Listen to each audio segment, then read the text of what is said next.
नमस्कार दोस्तों, हमारा नाम है अंकुर चौरसिया। आपका इस वीडियो में बहुत बहुत स्वागत है। बताएंगे आपको कि अगले 24 घंटों के दौरान और अगले 15 दिनों के दौरान आपके इलाके में जो वर्षा गतिविधियां हैं वो किस तरह की रह सकती हैं। तो सबसे पहले देखिए, गुजरात, सौराष्ट्र, कच्छ पे मूसलाधार वर्षा हो रही है। उसका कारण क्या है?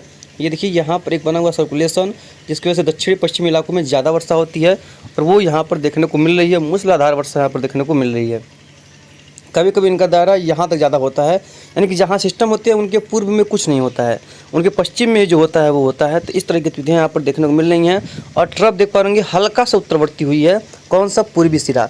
पूर्वी सिरा इसमें पश्चिम बंगाल से होता हुआ राजस्थान की ओर जा रहा है, यानी काफ़ी नीचे तरफ इस बार ट्रफ जो है वो आ गई है। तो इसकी वजह से मध्य भारत और पूर्वी भारत और खासतौर पर पश्चिम भारत में मूसलाधार वर्षा, भारी से अति भारी वर्षा देखने को मिल रही है। और यहाँ पर कई इलाकों में बाढ़ जैसे हालात बन गए हैं। लेकिन अभी भी कुछ इलाके ऐसे हैं जहाँ पर वर्षा नहीं है, सूखा मौसम है। तो वहाँ पर भी अभी अगले 24 घंटों से लेकर के 36 घंटों में वर्षा की संभावना रहेगी। उसके बाद क्या होगा कि आज शाम तक देखेंगे तो जो मानसूनी ट्रफ है वो उत्तरवर्ती हो जाएगी, यानी कि उत्तर की तरफ खिसक जाएगी। और आज रात में देखेंगे, देखिए उत्तर प्रदेश के काफ़ी करीब हो जाएगी और गंगा के मैदानी क्षेत्रों के काफ़ी करीब हो जाएगी, यानी कि बहुत तेज़ी से ये जो है शिफ्ट होकर के उत्तर की ओर चली जाएगी और अपने सामान्य पोजीशन से थोड़ा सा उत्तरवर्ती देखने को मिल सकती है। और 28 के समय देखेंगे तो और उत्तरवर्ती चली जाएगी और जो पश्चिमी सिरा है वो तराई के बेल्ट में चला जाएगा, यानी कि हिमालय की तलहटी में चला जाएगा। और जो पूर्वी सिरा है वो यहीं पर बना रहेगा, ये है। और यहाँ पर एक सर्कुलेशन जो गुजरात के पास है, ये यहाँ पर बना रहने की संभावना है, जिससे पाकिस्तान वगैरह में बहुत वर्षा होगी और गुजरात, सौराष्ट्र, कच्छ में भी वर्षा की संभावना अभी बरकरार रहेगी। 29 के आसपास देखेंगे तो देखेंगे जो ट्रफ है वो एकदम तलहटी में चली जाएगी और इसका केवल पूर्वी सिरा जो आधे बिहार से लेकर के नीचे की तरफ डिप रहेगा, क्योंकि वहाँ पर एक लो प्रेशर एरिया बनने की संभावना है, यानी कि कम दबाव का क्षेत्र यहाँ पर बन सकता है। तो हमने आपको पहले बताया था कि 26-27 के आसपास जो ट्रफ है वो तलहटी की तरफ तो नहीं, लेकिन तलहटी की ओर जाने की संभावना दिखाई पड़ रही है और वो देखने को मिला। तो यहाँ पर ये सिस्टम है। अब देखिए 29 तारीख का यहाँ बनेगा और 30 का देखेंगे ये यहीं पर रहेगा। उसके बाद क्या होगा कि 30 के आसपास ये सिस्टम यहाँ पर रहने की संभावना है और एक सिस्टम उत्तर प्रदेश के उत्तरी पश्चिमी भागों पे बनने की संभावना है और यहाँ से जो ट्रफ है वो तलहटी के ऊपर जाने की संभावना है। इसके प्रभाव से उत्तर प्रदेश, पंजाब, हरियाणा, दिल्ली, बिहार, झारखंड, पश्चिम बंगाल, उत्तरी उड़ीसा, पूर्वी मध्य प्रदेश में मूसलाधार वर्षा की संभावना दिखाई पड़ रही है। लेकिन क्या होगा कि एक तारीख के आसपास जो दिखा रहा है कि देखिए एक सिस्टम जो है सेंट्रल पार्ट्स पर रहने की संभावना है, ये ACMWF मॉडल दिखा रहा है। और एक सिस्टम ये जो उत्तरी और दक्षिणी पश्चिम बंगाल और बांग्लादेश से सटे इलाकों में रहने की संभावना है।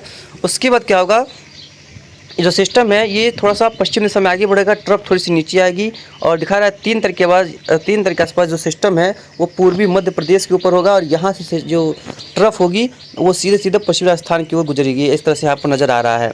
और 4 तारीख पर दिखा रहा है कि ये जो सिस्टम है वो मध्य प्रदेश को पार करके पश्चिमी मध्य प्रदेश, पूर्वी राजस्थान के आसपास रहेगा और इस समय इसकी इंटेंसिटी जो है वो WML की हो सकती है, यानी कि well mark low pressure area यहाँ पर देखने को मिल सकता है।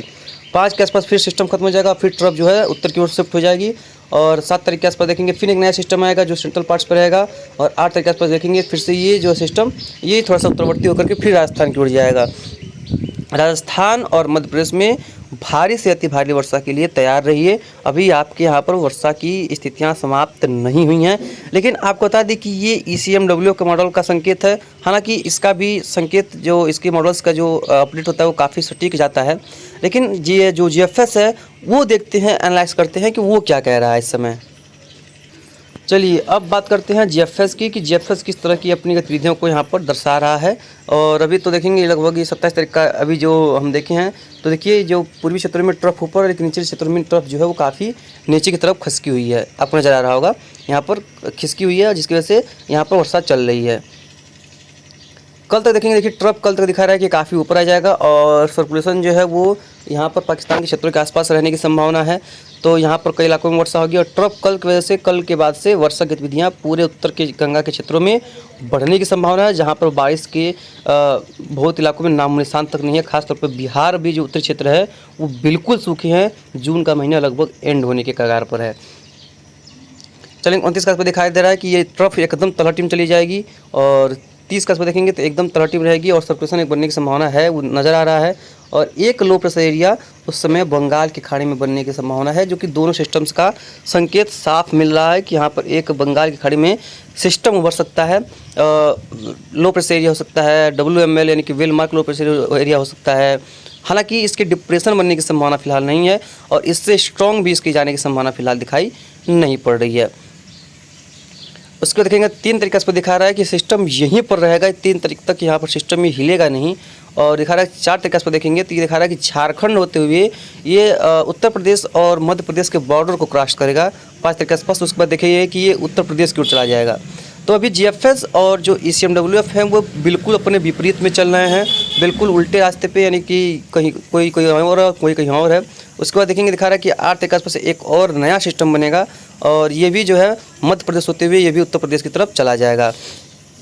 तो GFS का भी सिस्टम का बनाने का ट्रैक और सिस्टम्स के बनने की जो बातें हैं वो अभी फ़िलहाल काफ़ी अलग दिखाई पड़ रहे हैं। तो उम्मीद करते हैं कि अभी फ़िलहाल जब तक ये दोनों मायने यानी कि एकदम एनालाइज नहीं करते तब तक जो है फ़िलहाल किसी भी पॉइंट पे पहुंचना आसान बात नहीं है। लेकिन ये तो मान के चलिए कि इनका ट्रैक जो है इन्हीं क्षेत्रों में होने की संभावना है। इन्हीं क्षेत्रों के अंदर जो है सिस्टम जाएंगे और इनकी नीचे जाने की संभावना इनकी लगभग 0% है। इन्हीं क्षेत्रों में जाएंगे, खास तौर पे 50% चांस इसके उत्तर प्रदेश की तरफ है और 50% चांस इसकी राजस्थान की तरफ है।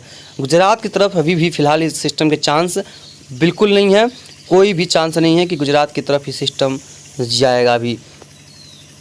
तो ये रहा इसका प्रभाव और कहाँ पर कितनी वर्षा होगी आपको बता ही दिया। और ये जो अरब सागर में सिस्टम जो चक्रवाती हवा का क्षेत्र डेवलपमेंट हुआ है ये अपने आप हुआ है, ये मत सोचिएगा कि बंगाल खाड़ी से वहाँ पर पहुँचा है, ऐसा बिल्कुल नहीं है। ये अपने आप वहाँ पर डेवलपमेंट हुआ है जिसकी वजह से वहाँ पर कई इलाकों में भारी वर्षा देखने को मिली है। तो कई इलाकों में काफ़ी मूसलाधार वर्षा हुई है और कई इलाकों में काफ़ी ठीक ठाक रेनफॉल की एक्टिविटी देखने को मिली है। अब ट्रफ ऊपर जाएगी तो गंगा के मैदानी क्षेत्रों में जहाँ पर वर्षा में कमी है वहाँ पर वर्षा होगी, उत्तरी राजस्थान में वर्षा होगी, पंजाब हरियाणा क्षेत्रों में वर्षा होगी, उत्तर प्रदेश के कई क्षेत्रों में बारिश होगी, बिहार झारखंड पश्चिम बंगाल में वर्षा होगी, उत्तरी छत्तीसगढ़ और मध्य प्रदेश के कई इलाकों में बारिश होगी, पश्चिम बंगाल झारखंड उत्तरी उड़ीसा में भी कई इलाकों में बारिश की संभावना नज़र आ रही है। बात करते हैं क्लाउड्स की, यानी कि बादल कहाँ बने हुए हैं। तो देखिए अरब सागर का देखिए कितना विशालकाय है बादलों का समूह, इतना विशालकाय है, देखिए कितना विशाल है यहाँ पर बादलों का समूह आपको नज़र आ रहा होगा। और कई इलाकों में ये बादल जो है वो वर्षा देकर के पश्चिम की तरफ आगे बढ़े हैं, मूसलाधार वर्षा हुई है। और देखिए अब जाकर के उत्तरी राजस्थान की तरफ बादलों का बनना शुरू हुआ है, क्योंकि ट्रफ थोड़ी सी जैसे कि हमने बताया कि आपको थोड़ी सी ऊपर होने की संभावना दिखाई पड़ रही है। लेकिन अभी भी देखिए गंगा का जो पूरा मैदानी क्षेत्र है यहाँ पर हल्के बादल के छोड़कर कुछ भी नहीं है, पूरी तरह से मौसम यहाँ पर क्लियर दिखाई पड़ रहा है। लेकिन जब ट्रफ धीरे धीरे ऊपर आएगी, जब ट्रफ चलती रहती है तब बारिश नहीं होती है, जब ट्रफ जाकर के कहीं एक बार स्थिर होगी तब जाकर के वर्षा गतिविधियों को बढ़ाती है। जब ओसिलेशन चलता है तो बारिश कम होती है। तो अभी ओसिलेशन होगा तो कुछ इलाकों में हल्के फुल्के बादल बनने और हल्के फुल्के बारिश होने की संभावना जो है वो नज़र आ रही है। कई इलाकों में ठीक ठाक बारिश की इंटेंसिटी देखने को मिल सकती है। क्लाउड वगैरह भी काफ़ी अच्छे बनेंगे, दोपहर के बाद से यहाँ पर बादलों का बनना स्टार्ट होगा। और सेंट्रल पार्ट्स पे तो बहुत वर्षा हो गई है। अब आगे देखते हैं क्या होने की संभावना है, कैसे संभावना है। बाकी जो भी होगा हम आपको लगातार आगे वीडियो में अपडेट करते रहेंगे कि कहाँ पर कितनी वर्षा होगी, किस तरह की रेनफॉल की एक्टिविटी देखने को मिल सकती है। फिलहाल इस बुलेटिन में यहाँ इतना ही, मिलते इसके नेक्स्ट वीडियो। तब तक लगातार चैनल पर आप लोग बने रहिएगा। धन्यवाद।